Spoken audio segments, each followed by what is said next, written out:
नमस्कार मित्र हो, मी डॉक्टर अभिमान पवार, पोट विकार, लिव्हर विकार तज्ञ तसेच ॲडव्हान्स्ड एंडोस्कोपिस्ट, गॅस्ट्रोकेअर क्लिनिक मिरज.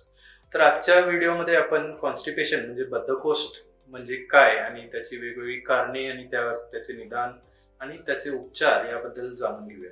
बद्धकोष्ठ म्हणजे काय तर शौचास साफ न होणे. साधारणपणे 70 ते 80% रुग्ण जे आमच्या क्लिनिकला किंवा हॉस्पिटलला व्हिजिटला येतात त्यांना हा आजार असतो. तर नक्की कॉन्स्टिपेशन जर डेफिनिशन जर सांगायची झाली तर कॉन्स्टिपेशन म्हणजे शौचाला आठवड्यातून कमीत 3 पेक्षा कमी वेळा होणे हे सर्वसाधारणपणे कॉन्स्टिपेशन मानले जाते. पण भारतीय लाईफस्टाईल आणि भारतीय जी आहार पद्धती आहे त्यामध्ये फायबरचं प्रमाण हे थोड्या अधिक प्रमाणात असल्यामुळे वेस्टर्न डेफिनेशन ही आपल्याला लागू होत नाही. बऱ्याचदा रुग्णांना रोज शौचालय होतं पण ते साफ होत नाही. काही रुग्णांना शौचालय अतिशय घट्ट प्रमाणात किंवा खडे होतात. तर याला देखील ही कॉन्स्टिपेशन मध्ये हे आपण इन्क्लूड करतो.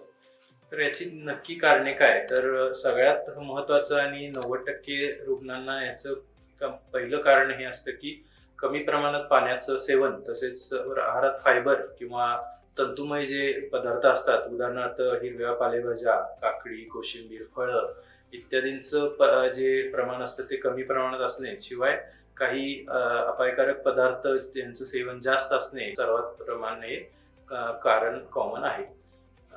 बऱ्याचदा उन्हाळ्यामध्ये ज्या वेळेला पाणी हे घामाद्वारे गेलं जातं जास्त प्रमाणात, अशा वेळेला पाण्याचं प्रमाण हे शरीराला कमी होतं आणि असे कॉन्स्टिपेशनचे आजार जाणवतात. आणि शौचाला हार्ड झाल्यामुळे, घट्ट झाल्यामुळे ते बऱ्याचदा शौच करत असताना तिथे घासलं जातं आणि गुदद्वाराच्या इथे घासलं गेल्यामुळे तिथून ब्लिडिंग व्हायची शक्यता असते. तसेच बऱ्याचदा प्रेशर जास्त लावल्यामुळे तिथल्या नसा फुगून पाईल्स किंवा मूळव्याध जे आपण म्हणतो याचं प्रमाण वाढतं आणि त्याद्वारे तिथून रक्तस्राव होण्यालाही सुरुवात होते. तर कॉन्स्टिपेशनकडे निग्लेक्ट करू शकतो का आपण तर ज्यांना काही अलार्म साईन्स नाही आहेत त्यांना, म्हणजे अलार्म साईन्स म्हणजे कोणते की तर पोटात अतिशय वेदना होणे सोबत कॉन्स्टिपेशन असणे, अचानकपणे कॉन्स्टिपेशन होणे म्हणजे 1-2-3 दिवसापूर्वी पूर्ण व्यवस्थित होतं आणि अचानक आज शौचालयात होणं कमी व्हायला लागले, किंवा पोटामध्ये काही गोळा जाणवणे, किंवा याशिवाय पोटात वेदना होणे, आहार कमी होणे किंवा भूक कमी लागणे, वजन कमी होणे आणि शौचावाटे रक्त जाणे. विशेषतः जे रुग्ण 50च्या वर आहेत आणि ज्यांना फॅमिली हिस्ट्री आहे कॅन्सरची, जे की फॉर एक्झाम्पल त्यांच्या आई वडिलांना किंवा आजोबांना अन्न नलिका किंवा जठर किंवा आतडी इत्यादींचा कॅन्सर होतो आणि अशा रुग्णांना जर हे सिम्पटम्स जाणवत असतील तर त्यांनी त्वरित त्याकडे लक्ष देणं गरजेचं असतं. तर जे रुग्ण तरुण आहेत ज्यांना आहारामध्ये जीवनशैलीमध्ये थोडासा बदल झाला आहे आणि त्यावेळेला त्यांना कॉन्स्टिपेशन होतंय, तर अशा रुग्णांनी आहारामध्ये चेंजेस करून किंवा लाईफस्टाईलमध्ये थोडेफार चेंजेस केल्यानं यामध्ये फरक पडू शकतो. हे चेंजेस तर कोणते तर यामध्ये पाण्याचं प्रमाण वाढवणे, आहारामध्ये फळे पालेभाज्या इत्यादींचं प्रमाण वाढवणे, मसालेदार पदार्थ कमी खाणे, रेड मीट म्हणजे मटन, बीफ, पोर्क इत्यादींचं सेवन हे कमी करणे, तसेच जंक फूड जे म्हणतो आपण पिझ्झा, बर्गर इत्यादींचं प्रमाण कमी ठेवणे आणि नियमितपणे व्यायाम करणे इत्यादी द्वारे या बद्धकोष्ठ किंवा कॉन्स्टिपेशनचा हा आपण उपचार केला जातो.